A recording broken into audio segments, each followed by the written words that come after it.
People have always had a thing for unsolved mysteries. We can't stop thinking about the possibilities, and it doesn't help when the creep factor is through the roof. High-profile unsolved cases are even worse for the coverage they get. Here are unsolved celebrity deaths that'll keep you up at night.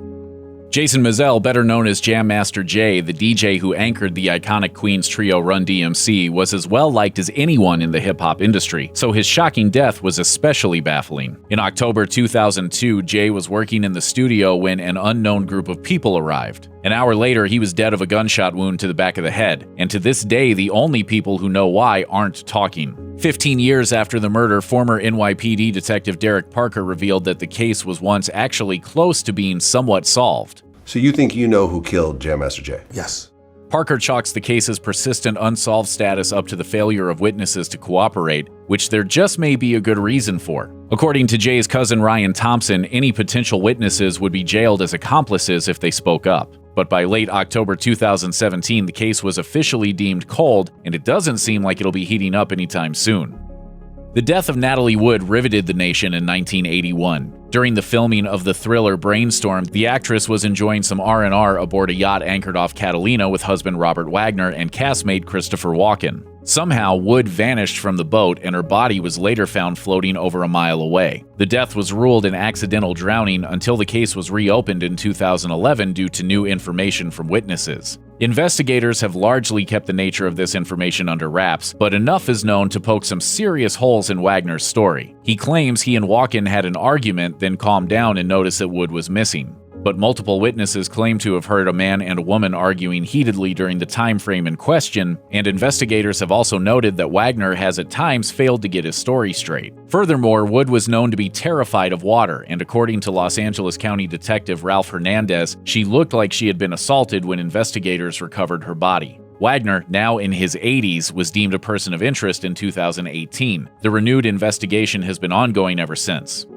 Bruce Lee wasn't just a master of martial arts. He was martial arts. He beat up Chuck Norris on screen, and he once kicked karate master Bob Wall so hard that he flew backward into an extra and broke the extra's arm.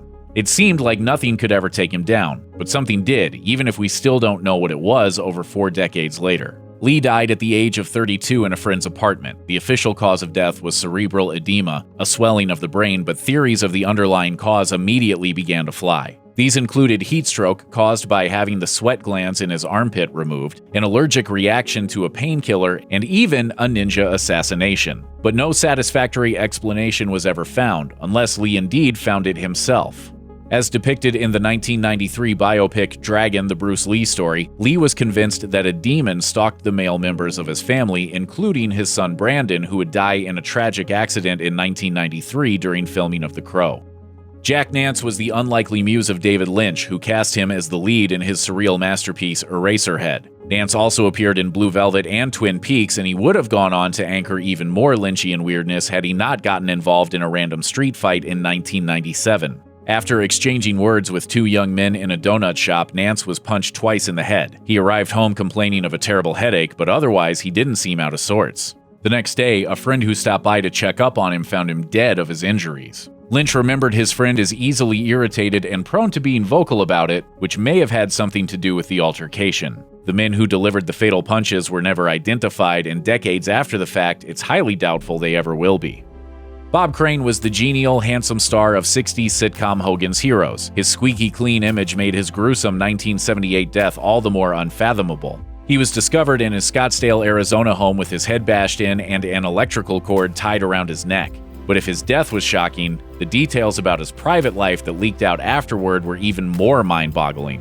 Crane was heavily into photographing and otherwise documenting his romantic encounters with women, something his friend John Henry Carpenter might have helped him with.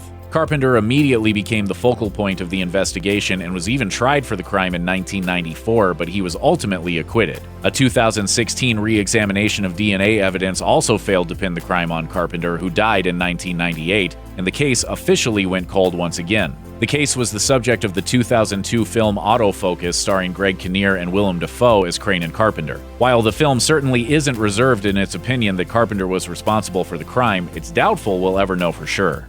If the blood found in John Carpenter's car is from Bob Crane, Carpenter is almost certainly the killer. There is no other plausible explanation.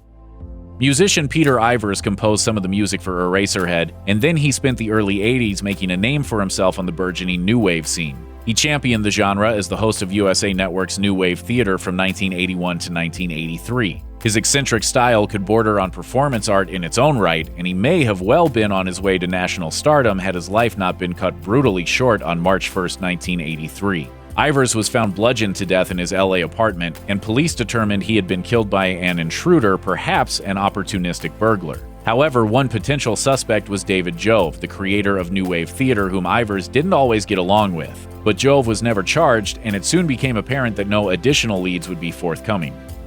On November 16, 2010, Hollywood power agent Ronni Chasen was driving along Sunset Boulevard through a ritzy neighborhood after leaving the premiere party for Burlesque. As she slowed her vehicle, someone pumped 4 shots from a handgun through her driver's side window, killing her almost instantly. It was a shocking killing, and if critics are to be believed, the Beverly Hills Police Department bungled the investigation so thoroughly that it's unlikely to ever be solved. The BHPD's search quickly focused on Harold Smith, a down-and-out nobody who killed himself when police confronted him. The case was declared closed, but documents released in 2017 show an extremely limited investigation that ignored other persons of interest and failed to take advantage of all available surveillance footage. Even in light of this information and the fact that not one shred of physical evidence links Smith to the crime, the case has not been reopened. Christa Helm was never a household name, but she might have been eventually if she hadn't met her mysterious fate. Arriving in Hollywood in the early 70s, Helm managed to land bit parts on such popular TV series as Starsky and Hutch and Wonder Woman, but she was allegedly much more prolific with her romantic dalliances. She was rumored to have bedded such diverse talents as Warren Beatty, Joe Namath, and Mick Jagger, and she wasn't shy about recording all the juicy details in a diary. One day, a friend received a postcard from Helm with an ominous message. "I am in way over my head here. I'm into something I can't get out of." Shortly thereafter, Helm was brutally stabbed and bludgeoned to death on a West Hollywood street. When investigators attempted to find her diary, it was conspicuously missing. It was theorized that she had turned to extortion to supplement her sparse acting gigs, but nothing was ever proven. In 1966, rocker Bobby Fuller was riding high with his band, the Bobby Fuller Four, basking in the success of their hit single, I Fought the Law. He had just signed a fat distribution deal when he received a fateful phone call early in the morning on July 18th. After the call, he departed his apartment in his mother's Oldsmobile, but will never know who he was going to meet or why. Later in the day, he was found dead of asphyxiation in the car's front seat. Bruises covered his body, and he'd been doused in gasoline. Amazingly, responding officers quickly determined that Fuller had killed himself. A nearby gas can was disposed of without being dusted for prints. People were never questioned, and the bruises were chalked up to the gas fumes in the summer heat. Fuller's family, however, never believed that he had killed himself. He was at the peak of fame and showed no signs of depression. The 2015 book, I Fought the Law, The Life and Strange Death of Bobby Fuller, offers the theory that Roulette Records owner Morris Levy was involved with Fuller's death after Fuller attempted to back out of a business deal with Levy. However, the case remains unsolved.